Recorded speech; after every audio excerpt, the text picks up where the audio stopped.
예수님께서 가나안 이 예루살렘으로 올라가시는 이제 마가복음 11장이 되면 예수님이 예루살렘으로 입성하십니다. 주님 이 땅에 오셔서 이 땅에서 십자가에 죽기까지 준비하셨던 그 모든 것이 이제 예루살렘에 입성하시면 그 뜻을 이루게 되는 거지요. 그러면서 그 바로 앞장인 10장에서 어린아이와 또한 이 부자 청년에 대한 이야기가 나옵니다. 이 두 가지의 공통점은 하나님 나라에 대한 메시지가 있습니다. 하나님 나라는 이와 같은 자의 것이다 하면서 어린아이와 같이 받아들이는 자가 하나님 나라가 그의 것이다 라고 말씀을 하시고, 오늘 본문에 나오는 한 사람이 등장을 합니다. 그 한 사람을 통해서 또한 하나님의 나라에 대해서 우리에게 말씀해주고 있는 거지요. 오늘 17절에 보면 그 한 사람이 이렇게 등장합니다. 예수께서 길에서 나가실새 한 사람이 달려와서 꿇어 앉아 묻자오되 선한 선생님이여 내가 무엇을 하여야 영생을 얻으리이까. 자, 이 사건은 오늘 본문에서뿐만 아니라 공간복음에 다 나오고요, 위치하는 곳이 다 동일한 위치에 이 말씀이 등장을 합니다. 그러니까 이 말씀, 이 사건이 얼마나 중요한지를 알 수 있습니다. 공간복음에 다 나올 뿐만 아니라 예루살렘이 들어가기 직전에 나온 사건이기 때문에 특별히 이 사건을 통해서 하나님이 우리에게 알려주고 싶은 말씀이 있다라는 거지요. 자, 여기 나오는 그 한 사람, 여기서는 한 사람이라고 등장을 합니다. 그래서 공간복음에 나오는 이 사건에 이 한 사람이 누군지를 살펴보면 좀 자세하게 알 수 있어요. 이 사람은 어떤 사람입니까? 22절에 보면 재물이 많다라고 나오지요. 다른 말로 말하면 뭡니까? 부자입니다. 부자. 그리고 마태복음에 19장에 보면 이 사람에 대해서 청년이라고 소개를 하고 있어요. 이제 청년이라고 얘기하니까 아직 결혼하지 않은 젊은 사람, 우리 청년들 정도 나이가 되겠죠. 20대에 들어선 청년의 나이인 것 같습니다. 그런데 누가복음의 18장에 보면 이 사람에 대해서 또 뭐라고 소개를 하냐면 관원이다라고 소개를 합니다. 청년인데 이게 출세했어요. 벌써 관원입니다. 결혼도 안 했는데 사회적으로도 출세를 했을 뿐만 아니라 돈도 많아요. 거기에 끝나는 것이 아니라 이 청년 보니까 지금 누구 앞에 나왔어요? 예수님 앞에 무릎을 꿇고 있다는 거지요. 중요한 게 뭐냐면 이때 당시에 관원이라고 하면 그 위치가 낮은 위치 아닙니다. 그런데 예수님은 어떤 사람입니까? 그냥 어부들 데리고 다니면서 돈도 없이 그냥 거렁뱅이처럼 그렇게 다니면서 전도하시고 말씀을 가르치는 그냥 랍비 정도 인정받을 수 없는, 하지만 그때 당시에 조금 많은 영향력을 끼치는 그 사람, 바리새인들한테는 터부시되는 그분 앞에 무릎을 꿇고 있다라는 거지요. 여러분도 어떻습니까? 보통 청년이 돈이 많아요. 그리고 대기업에 다녀요. 그러면 청년들 사이에 그런 남자를 뭐라고 하는지 아십니까? 킹카라고 합니다. 거기다가 신앙도 좋아요. 보니까 예수님이 그러죠. 어떻게 하여 이 청년이 묻습니다. 어떻게 하여 무엇을 하여 영생을 얻습니까? 이 청년의 관심이 뭐예요? 영생이에요. 보통 돈 많고 잘 나가면 뭐에 관심이 많아요? 좀 즐기고 또 누리는 삶 가운데 그 마음을 다 빼앗기게 되는데, 이 청년은 뭐에 관심이 있어요? 영생에 관심이 있어요. 우리 권사님들 좀 딸 있으면 이런 청년 이렇게 준비하면 참 좋겠죠, 그죠? 멋있는 청년입니다. 그렇게 영생에 관심이 있는 청년. 더 나가면 예수님이 이렇게 얘기를 해요. 너 율법 지켰냐? 했더니 어떻게 해요? 율법도 다 지켰대요. 그래서 이런 청년을 교회에서는 교회 오빠라고 얘기하죠, 그죠? 이때 당시엔 교회가 없었기 때문에 이 청년을 아마 그렇게 부르지 않았을까? 회중 오빠. 회중들이 모여있는 그곳에 주로 많이 모이기 때문에 그러지 않았을까라는 생각이 들어요. 그만큼 부유함이 있었고 또 율법에도 도통한 사람이었고 세상적으로도 출세했던 이 젊은 청년, 이 청년이 주님 앞에 나와서 무릎을 꿇습니다. 그리고 어떻게 하여야 영생을 얻을 수 있습니까? 무엇을 하여야 영생을 얻을 수 있습니까? 라고 질문을 하고 있습니다. 이 영생이 뭘까요? 그래요, 영원히 사는 것 의미합니다. 하지만 어린아이 축복 문제와 오늘 본문에도 보면 그 영생을 우리 예수님은 하나님 나라에 들어가는 것으로 연결해서 이야기하고 있다는 거지요. 오늘 본문 23절의 이하에 보면 영생을 하나님 나라로 바꾸어서 우리 주님이 설명하고 있습니다. 아무튼 이 사람은 자신의 인생에서 무언가 갈급함을 느끼고 있었던 거지요. 그리고 그 갈급함을 해결하기 위해서 예수님 앞에 나와 있습니다. 하지만 이 청년의 이런 아름다운 모습이지만, 그리고 이 청년이 굉장히 멋있는 모습이지만, 하지만 그 영생에 대한 잘못된 접근으로 예수님 앞에 나오는 모습을 봐요. 어떻게 해요? 어떻게 하면 주님 영생을 얻을 수 있습니까? 이렇게 질문하지 않고요. 무엇을 하여야 영생을 얻을 수 있습니까? 무엇을 해야지만 영생을 얻을 수 있습니까? 라고 질문의 포인트가 잠깐 흔들려 있는 것을, 또한 잘못 접근되어 있는 것을 보게 됩니다. 다시 말씀을 드리면 어떤 선한 행위를 해야지 내가 구원을 받을 수 있습니까? 라고 이 청년은 생각을 했다는 거지요. 그래서 예수님께서 자신이 영생을 얻기 위해서 해야 할 선한 행위가 무엇이냐고 묻는 그에게 우리 주님은 구체적인 행함을 말씀하실 것을 기대하면서 질문하는 이 사람에게 우리 주님은 단도직입적으로 율법을 다시 한번 말씀해 주고 있지요. 자, 이 모습을 보면 어린아이와 같이 순수하게 주의 말씀 또한 통치와 다스림 가운데 나가지 못하고 이 청년은 무엇인가 자기가 함을 통해서 그곳에 들어갈 수 있다라고 착각을 하고 있는 모습을 볼 수 있는 거지요. 그래서 주님이 그 잘못되어진 그 모습에 간접적으로 이렇게 말씀하십니다. 18절이지요. 네가 어찌하여 나를 선하다 일컫느냐? 하나님 한 분 외에는 선한 이가 없느니라. 그래서 이 말씀을 어떤 이단들은 예수님이 하나님일 수 없다라고 증거하는 그 말씀으로 이 말씀을 뽑기는 하지만, 오늘 이 말씀은 하나님이, 예수님께서 하나님만이 선하시다라는 그것을 강조하기 위해서 하신 말씀이라는 겁니다. 다시 말씀을 드리면 진정한 선함은 인간에게 없고 오직 하나님께만 있다라는 거지요. 자, 무슨 선한 행위를 해야지 영생을 얻을 수 있습니까? 그 질문에 그렇게 다가오는 그 청년에게 선함은 누구한테만 있다고요? 하나님께만 있다라고 강조해 주시고 있는 겁니다. 그러면서 이 사람은 당연히 실천해야 될 의무에 대해서 이어서 19절 말씀에 이렇게 얘기합니다. 너 계명을 알지? 살인하지 말라, 간음하지 말라, 도둑질하지 말라, 거짓 증언하지 말라, 속여 빼앗지 말라, 내 부모를 공경하라 하였느니라. 어디서 많이 들은 말씀 아닙니까? 그죠? 어디에 나오는 말씀이에요? 십계명에 나오는 말씀입니다. 십계명을 보면 첫 번째에서 네 번째까지는 하나님과의 관계에 대한 계명이라면 5점부터 10번째까지는 사람들 인간 관계 가운데 주어진 계명입니다. 그런데 오늘 주님 말씀하시는 건 뭐예요? 인간들, 사람들 사이에 있어야 될 계명에 대해서 말씀을 해주고 있는 거지요.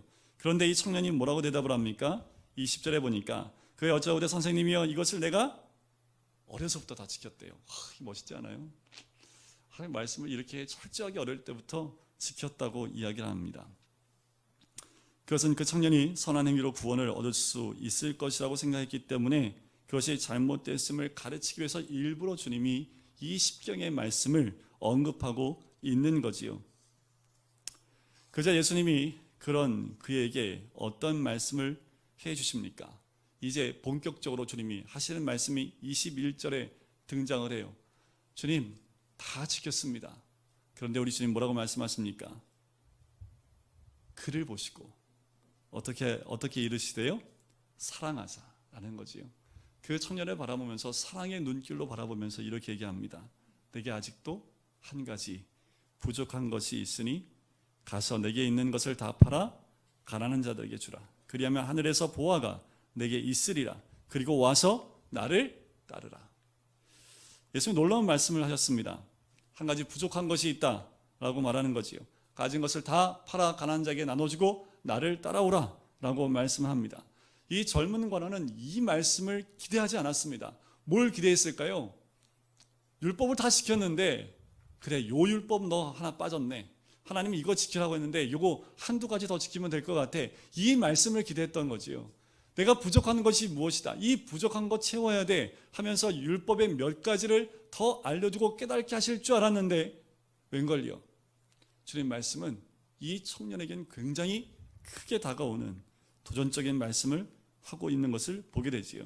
내가 가진 모든 것을 팔아 나눠주라는 겁니다. 그런데 이 말씀만 아닙니다. 이 말씀 가운데 이 사람에게만 주는 숨겨져 있는 메시지가 있어요. 자, 특별히 왜 이 사람에게 다 팔아 가난한 자에게 주라고 말씀한 것일까라는 거지요. 그런데 이 말씀을 듣기 전에 우리가 한 가지 먼저 봐야 될 것, 이 말씀 그 앞부분입니다. 말씀을 하기 전에 예수님께서 그를 바라보시는 눈길이에요. 어떻게 바라보신다고요? 사랑하는 눈길로 바라보고 계신다라는 거지요. 여러분들 이렇게 돈이 많고요, 그리고 직업도 세상에서 성공을 했고 또 신앙도 교회 오면은 다 좋다는 사람들, 마음이 어떨까요? 마음이 낮을까요? 높을까요? 마음이 낮을 수가 없겠죠, 그죠? 마음이 조금씩 위로 올라가지 않겠습니까? 이런 사람들의 특징이 어떻게 해요? 한마디로 말하면 교만하다라고 얘기를 하지요. 이런 사람들 옆에 있으면 왠지 가 있으면 좀 불편할 것 같지 않습니까? 그죠? 너무 잘 나가니까, 그죠? 그런데 우리 주님은 그 사람을 어떻게 바라봐요? 사랑하는 마음으로 바라보고 있다라는 겁니다. 우리 주님 이 청년에게 얘기할 때 너 이런 거 다 팔아, 그거 다 팔아야 돼, 이렇게 말씀하시는 것이 아니라 진짜 이 청년에게 영생에 나아갈 때 부족한 것이 무엇인지를 알려주고 싶은 그 사랑하는 마음으로 이 말씀을 하고 계신다라는 겁니다. 어떻게 말씀하시는지 다시 한번 말씀드릴까요? 내가 하나님 나라에 들어가려면, 구원을 받으려면, 네가 얻기 원하는 영원한 생명을 얻으려면 내가 지금 하나님 나라를 받아들이지 못하게 하게 만드는 그 장벽을 허물어야 한다. 너에게 그 장벽은 재물이다. 그 재물을 포기해야만 하나님 나라에 들어갈 수 있다. 이 말씀을 하신 거지요.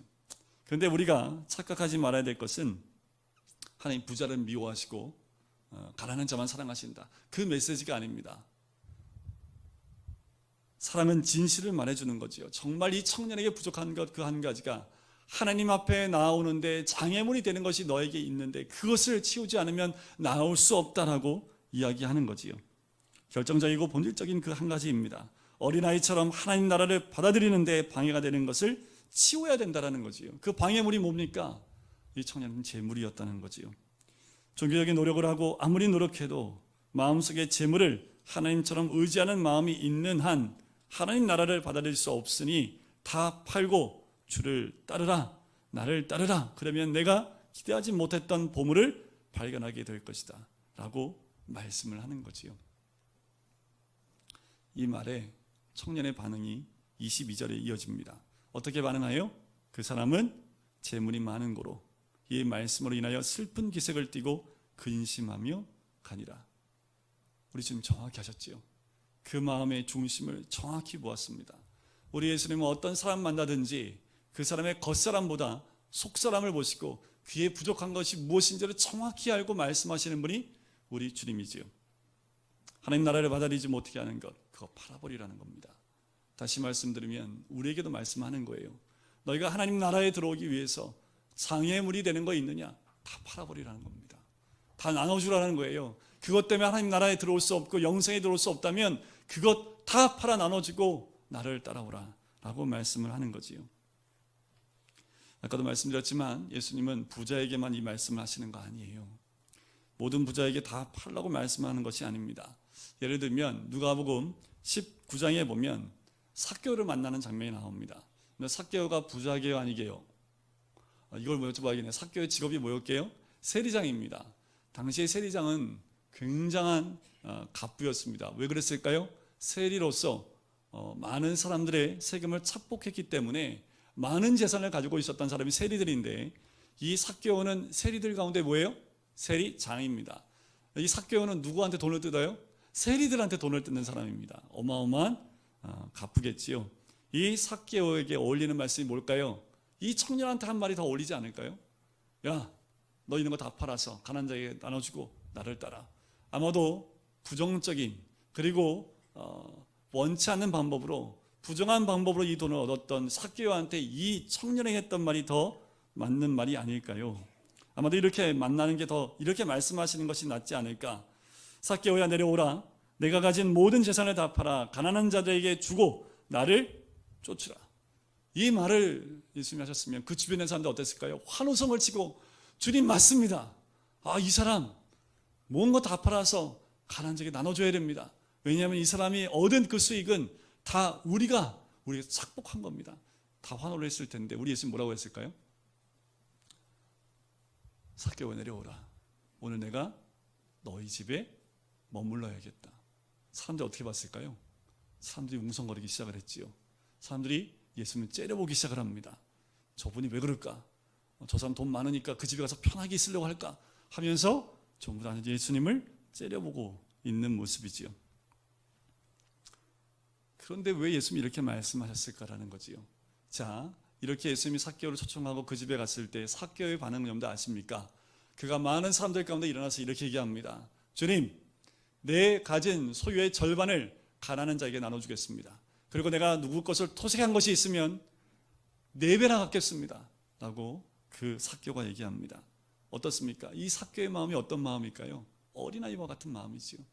하나님 나라를 그 마음에 쑥 받아들이니까 자기가 있는 것 다 스스로가 내놓겠다고 완전한 회개, 온전한 돌이킴으로 나가는 이 삭개오를 볼 수 있습니다.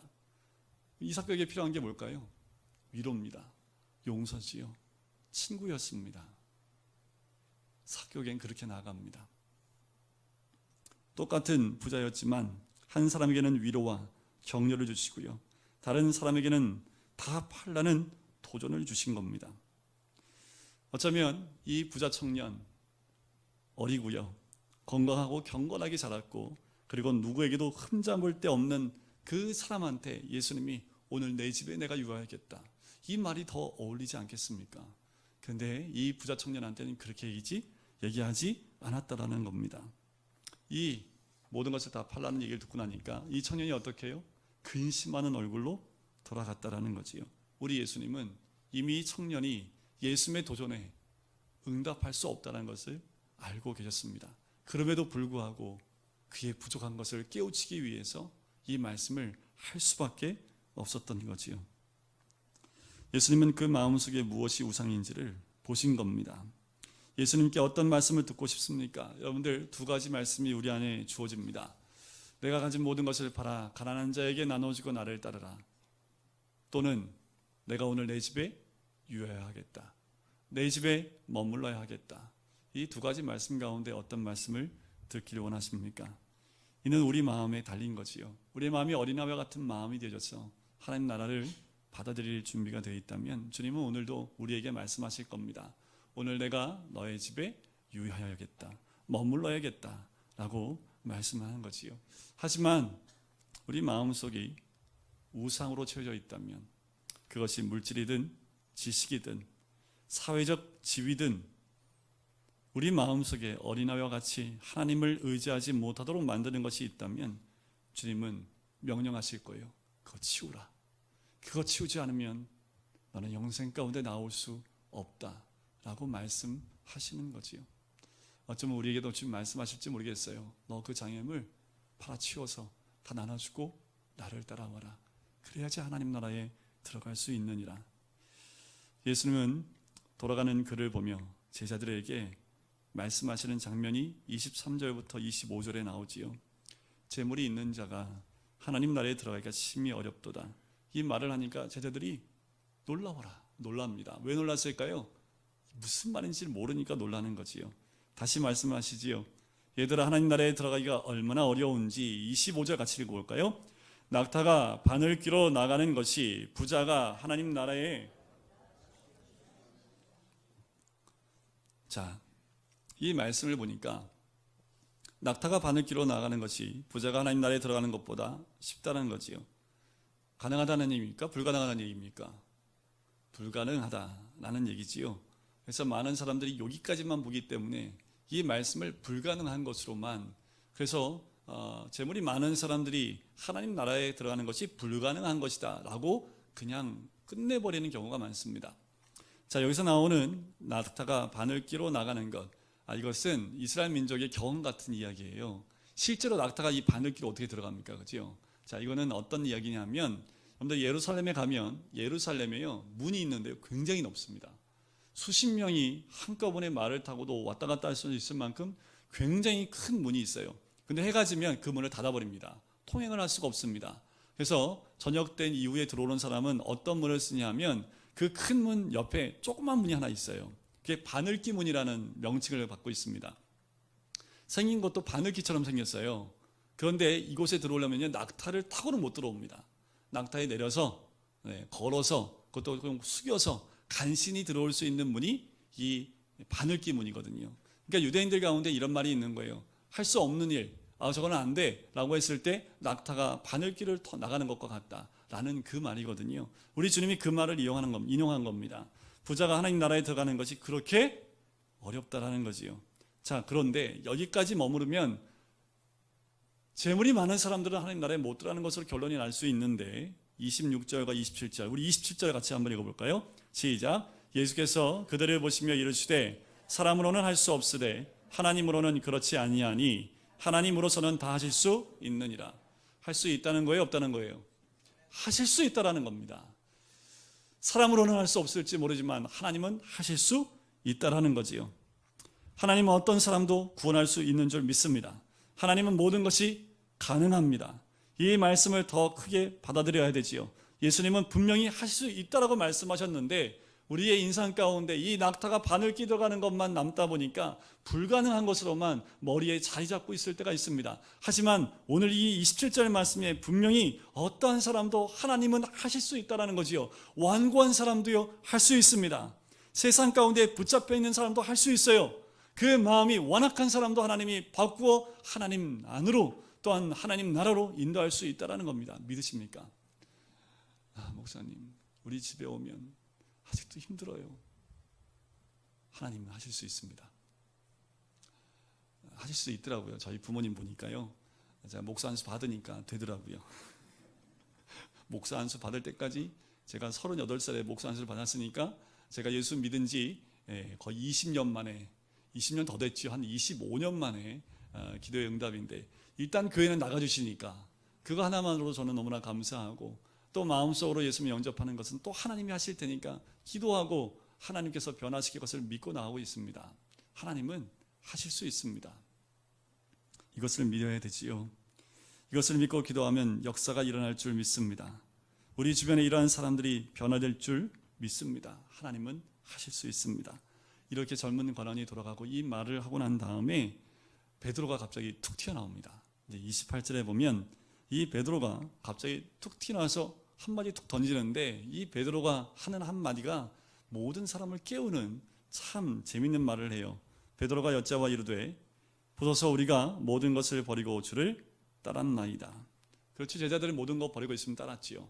맞습니다. 자, 이렇게 모든 것 다 버리고 있으면 따랐습니다라고 베드로가 이렇게 얘기할 때 베드로의 모습은 어떨까요? 자, 극본 작가가 여기다가 글을 쓴다면 가로치고 뭘 넣었을까요? 뽐내며 어깨를 들썩이며. 아마도 이 가로치고 이 말이 들어가지 않았을까요? 이 베드로가 이 말을 했을 때는 무슨 기대를 하고 이 말을 했을까요?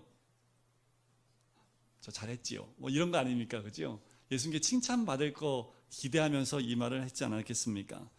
그런데 오늘 본문에 나오지 않는데요. 마태복음 19장에 보면 이 동일한 말씀 가운데 빠진 한 단어가 있어요.